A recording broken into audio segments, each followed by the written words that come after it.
Howdy fellas, one of my subscribers commented a while back on a video he'd be interested in see my gear that I would carry when I'm out and about hunting. So I thought I'd show you some of that today. One of the first things you want to have is some kind of shooting bag or a possible bag. I have one here that I purchased. You can make these, of course. I'm not that good at sewing stuff, so I don't make anything like that. It's got a beaver tail pouch, it's got a woven strap, and it's also got a short starter loop sewn in it. But something you want to think about, which side do you prefer to carry your shooting pouch on? I'm right-handed, but for some reason I like to have that pouch generally on the left-hand side. Well, that makes that short starter loop on the wrong side. It's on the back side, so you might want to think about that when you order one.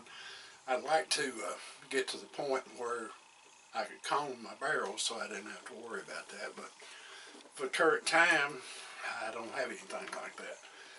So I got that, and I've got a couple of powder horns, but that's just one more thing flopping around on my side that could get hung up on the leaves or limbs and briars, things like that when you're walking about in the woods. Kind of like having a powder flask. May not be as period correct as a powder horn, but it's very handy. You can just slide that down in your shooting pouch and it's ready for your loading. Another thing you might want to think about having as a belt, that would be to carry your knife.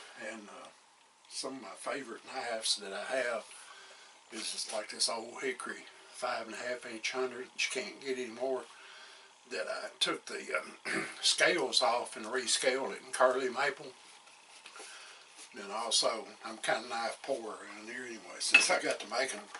Also, this one that my buddy Justin at Spirit of the Outdoors made for me, the blade that is, and then of course I put curly maple scales on that, and also a good patch knife. If you cut your patches at the muzzle, if you don't do that, if you use pre-cut patches, you really don't need that. I've got 2, 3, 4 different ones of those too. Okay, something else you want to think about, since you've got that belt to carry your knife on, you might want a belt bag to put things like your flint tools, your screwdrivers, anything you might need to change a flint or work on your gun when you're out hunting. And also, you might want to stop and cook an old squirrel for lunch.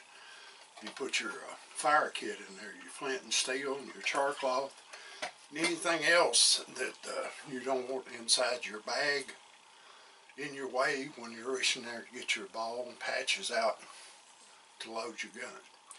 So thought I'd answer that question for Martin. He asked that, I don't know, it's been a month or so ago, and I just happened to be thinking about it today.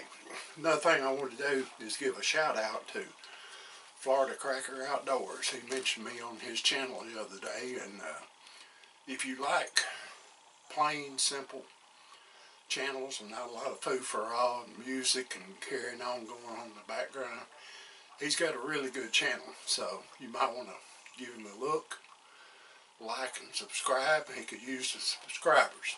Anyhow, appreciate you watching and supporting the channel. Keep your powder dry. Mind your top, not to.